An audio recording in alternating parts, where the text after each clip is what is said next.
আমি বিশ্বাস করি যে বাংলাদেশের অন্তর্বর্তীকালীন সরকার যার নেতৃত্বে ডক্টর মোহাম্মদ ইউনূস সাহেব নিশ্চিতভাবে তিনি তো ব্যাপারটা দেখবেন। তবে আমাদের অন্তর্বর্তীকালীন সরকারের ক্রীড়া উপদেষ্টা আসিফ মাহমুদ অনেক প্র্যাকটিক্যাল কথা বলেছেন, কিন্তু তিনি তার নিজের নিরাপত্তার ব্যাপারটা দেখিয়ে বলেছেন। ক্রিকেট বোর্ডের স্টেটমেন্টটা আসলে আমাদের মিডিয়ায়ও এসছে এবং সামাজিক যোগাযোগ মাধ্যমেও দেখলাম যে অনেকটা ফারুক আহমেদের বিরুদ্ধে কেউ লিখছেন।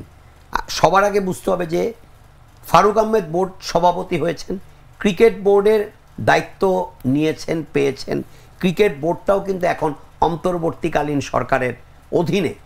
এখন ফারুক আহমেদের বোর্ড প্রধান হওয়াও কিন্তু ছাত্র জনতার উত্তাল গণ আন্দোলনের কারণে শেখ হাসিনা সরকারের পতন, বিদায় এবং দেশ ছাড়া এর সবগুলোর রেজাল্ট থেকেই কিন্তু এসছে অন্তর্বর্তীকালীন সরকার, এবং সেই অন্তর্বর্তীকালীন সরকারেরই মনোনীত প্রার্থী হিসেবে কিন্তু বিসিবির দায়িত্ব পেয়েছেন ফারুক আহমেদ। তো অন্তর্বর্তীকালীন সরকারের কোনো রকমের কোনো কানেক্টিভিটি ছাড়া বা তাদের গ্রিন সিগন্যাল ছাড়া ফারুক আহমেদ ওই কথা বলতে পারেন না যে ক্রিকেটার সাকিবের নিরাপত্তাটা দেয়া সম্ভব হলেও অফ দ্য ফিল্ড সাকিবের নিরাপত্তার দায়িত্ব তো বিসিবি নিতে পারে না। কিন্তু ব্যাখ্যা করেছেন উপদেষ্টা যে এবং তার তো রাজনীতিবিদ হিসেবে একটা পরিচয় আছে। আমি ঠিক সেই জায়গাটাতে আসছি, এবং আপনিও বলেছিলেন গত পর্বে সেই জায়গাটাতেই আসছি। সেটা হচ্ছে যে ক্রিকেটার সাকিব অফকোর্স বাংলাদেশের সর্বকালের সেরা অলরাউন্ডার এখন পর্যন্ত, এবং আমাদের গর্ব, বাংলাদেশ দলের সম্পদ, শক্তি, চালিকা শক্তি। অ্যাট দ্য সেম টাইম যার আন্তর্জাতিক ভ্যালু আছে, মর্যাদা আছে, এবং সাকিব বাংলাদেশের ক্রিকেটকে বাইরে যথেষ্ট পরিচিতি এনে দিয়েছেন, বাংলাদেশের ক্রিকেটকে উজ্জ্বল করেছেন। জাতীয় দলের অনেক সাফল্যের রূপকার স্থপতি সাকিব, সেজন্য তিনি অনেক হাইলাইটেডও হয়েছেন এবং এখন তিনি সেলিব্রিটিও আনডাউটেডলি, সেটা শুধু দেশে নয় আন্তর্জাতিক পরিমণ্ডলেও। কিন্তু ভুলে গেলে চলবে না, এই তারকা ক্রিকেটার, এই সফল ক্রিকেটার, তিনি কিন্তু ক্ষমতাচ্যুত এবং ফ্যাসিস্ট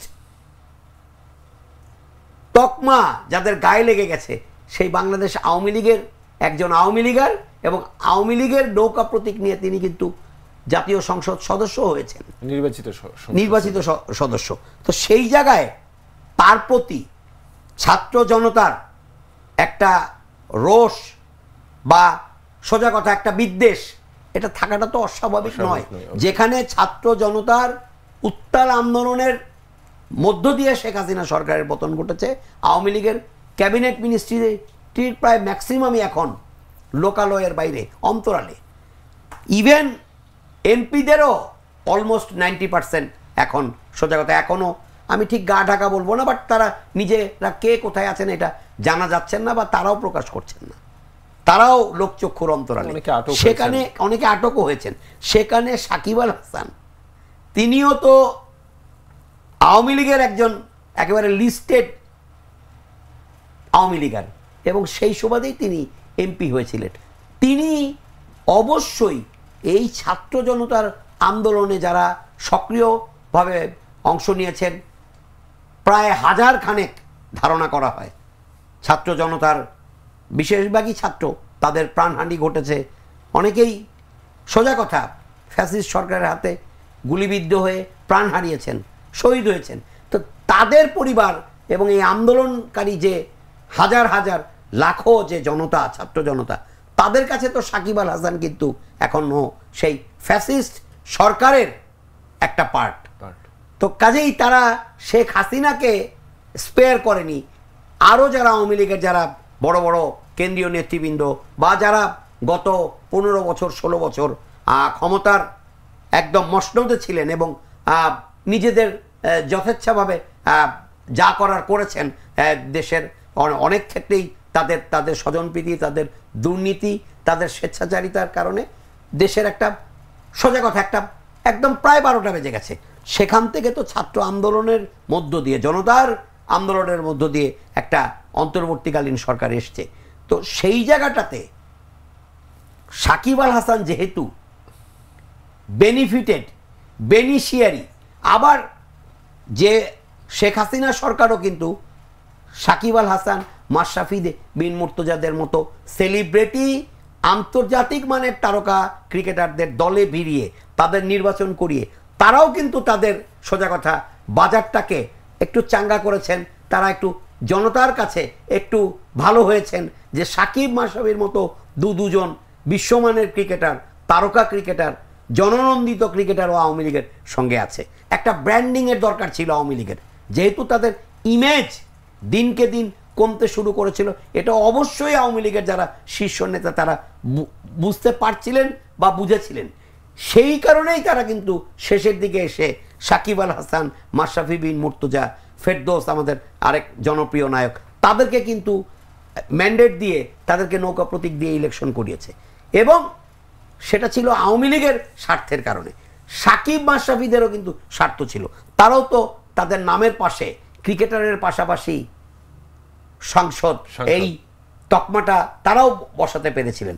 তারা কতটা অর্থনৈতিকভাবে লাভবান হয়েছেন সেটা তো আমার দেখার বিষয় না, বাট তারা তো সামাজিকভাবে অনেক বেশি সমৃদ্ধ হয়েছেন এবং একটু হাইলাইটেড হয়েছেন, একটু না অনেকটাই। আপনি যখন রাজনৈতিক পরিচয়ে পরিচিত হয়ে হাইলাইটেড হইতে চাইবেন এবং ক্রিকেটারের পাশাপাশি জাতীয় সংসদ সদস্য হিসেবে নিজেকে প্রতিষ্ঠিত করতে চাইবেন, আপনাকে তো এর কাটাটাও সহ্য করতে হবে। কারণ রাজনৈতিক পরিচয়ে পরিচিত হতে গেলে আপনি নন্দিত হবেন, নিন্দিত হবেন, সমালোচিত হবেন। এখন সেটা ক্রিকেটার হিসেবে না হলেও রাজনীতিবিদ সাকিবকে তো সমালোচনার বাইরে রাখা যায় না। সেই কথাটি কিন্তু আমাদের ক্রীড়া উপদেষ্টা আসিফ মাহমুদ চৌধুরী সজীব বলেছেন এবং আমার কাছে মনে হয় যে তিনি গ্রহণযুক্ত এবং যুক্তিপূর্ণ কথা বলেছেন। এখন দেখা যাক সাকিব আল হাসান তিনি যদি বা রাজনৈতিক পরিচয়টাকে মুছে ফেলতে চান, নিশ্চিতভাবেই তিনি তো তার ভবিষ্যৎ নিয়ে চিন্তা করবেন। আপনার মাধ্যমে এই অনুষ্ঠানে আমি দুটো তথ্য দিয়ে যাচ্ছি। সাকিব যদি সরকারের সঙ্গে, আমি কোনো সমঝোতা বলবো না, তার নিজের অবস্থান পরিবর্তনের কোনো কি বলবো জাস্ট একটা বক্তব্য না দেন বা রাজনৈতিকভাবে আমি রাজনীতি করেছি, আওয়ামী লীগার ছিলাম, আমি আর রাজনীতি করতে চাই না, আমি অ্যাজ এ ক্রিকেটার থাকতে চাই, অ্যাজ এ ক্রিকেট পার্সোনালিটি আমি দেশের ক্রিকেটের সঙ্গে জড়িয়ে থাকতে চাই রাজনৈতিক সম্পর্ক ছিন্ন করে, এই কথা যদি বলেন তাহলে অবশ্যই সরকারও হয়তো একটা কনসিডারেশনে আসবে এবং পাশাপাশি তার নামে কিন্তু একটা খুনের মামলাও ঝুলছে। সব কিছু মিলে আমি শুধু সাকিবের আন্তর্জাতিক ক্যারিয়ার শেষ হয়ে গেল বলেই কিন্তু সবাই বলছেন। আপনার মাধ্যমে আমি একটা নতুন তথ্য দিচ্ছি, সেটা হচ্ছে সাকিব যদি এই অবস্থায় থাকেন তিনি কি বিপিএল খেলতে পারবেন? আমি আপনার কাছে আর উল্টো প্রশ্ন করছি, তিনি কি ঢাকার ক্লাব ক্রিকেট প্রিমিয়ার লিগ খেলতে পারবেন? এই দুটো জায়গাতেও কিন্তু সাকিব একটা মোটা অঙ্কের অর্থ পান। আমরা অনেকেই হয়তো জানি না, সাকিব আল হাসান প্রিমিয়ার লিগে এখন প্রায় 1 কোটি টাকা পান। বিপিএল এ সাকিব প্রতি বছর দেশি বিদেশি ক্রিকেটারদের মধ্যে হাইয়েস্ট পেমেন্ট পাওয়া প্লেয়ারদের একজন থাকেন। এটা আপনিও জানেন, আমি জানি, যারা দর্শক দেখছেন তারা সবাই জানে যে কয়জন চড়া মূল্যে বিক্রি হন বিপিএলে তাদের অন্যতম হচ্ছেন সাকিব। এবং বিপিএলে তো সাকিব এ যাবৎ বেস্ট পারফর্মার, তিনি 3-4 বার ম্যান অফ দ্য টুর্নামেন্ট হয়েছেন। কাজেই এই অবস্থা যদি চলতে থাকে, তিনি যদি দেশে আসতে না পারেন, তিনি যদি সোজা কথা, আমি ঠিক সরকারের সঙ্গে সমঝোতা বলবো না, তিনি যদি তার রাজনৈতিক অবস্থানটা পরিষ্কার করে ক্রিকেটে ফিরতে বা দেশের ক্রিকেটের সঙ্গে জড়িয়ে থাকতে, যেভাবে মাশরাফি আছেন, বিপিএল খেলেন, প্রিমিয়ার লিগ খেলেন, মাশরাফি হয়তো বা আমার কেন যেন মনে হচ্ছে যে তিনি একটা অন্তত পক্ষে তার কিছুটা একটা বক্তব্যের মতো তিনি কিছু দিয়েছেন। সাকিবও যদি সেইভাবে অবস্থানটা পরিষ্কার না করেন তাহলে কিন্তু সাকিবের পক্ষে প্রিমিয়ার লিগ এবং বিপিএল খেলাও কিন্তু সেদিক থেকে সাকিবের আন্তর্জাতিক ক্রিকেট শুধু না, তার ঘরোয়া ক্রিকেটেও কিন্তু তার অংশগ্রহণ অনিশ্চিত হয়ে পড়েছে। এখন এই অনিশ্চয়তা কাটানোর জন্য উদ্যোগ কিন্তু সাকিবকে নিতে হবে। তার কারণ হচ্ছে সাকিব যখন আওয়ামী লীগে যোগদান করেছেন তখন কিন্তু এই ছাত্র জনতার কারো মতামত নেননি, দেশবাসী আমি আপনি কারো মতামত তিনি গ্রহণ করেননি। তিনি আওয়ামী লীগের যারা শীর্ষ নেতা এবং তিনি নিজে এই সিদ্ধান্তটা নিয়েছেন। এখন তিনি এবং আওয়ামী লীগের শীর্ষ নেতারাই সিদ্ধান্ত নিতে পারেন যে তিনি কি এরপরও রাজনীতি করবেন কি করবেন না। যদি না করেন তাহলেই কেবল তার পক্ষে ঘরোয়া ক্রিকেটে খেলা সম্ভব এবং দেশেও আমার বিশ্বাস যে তিনি নিরাপত্তা পাবেন।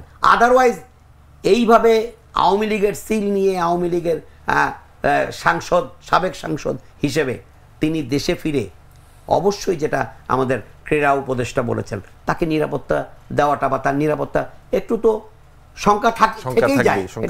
এটা অস্বাভাবিক না, পারিপার্শ্বিক পরিবেশ পরিস্থিতি তাই বলছে। কাজেই আমার মনে হয় যে আমি শুধু সাকিবের আন্তর্জাতিক ক্রিকেট ক্যারিয়ারের মানে ইতির সম্ভাবনা খুঁজে পাচ্ছি না। সাকিব আগামীতে বিপিএল এবং ঢাকা প্রিমিয়ার লিগ খেলতে পারবেন কিনা তা নিয়েও আমি চিন্তিত।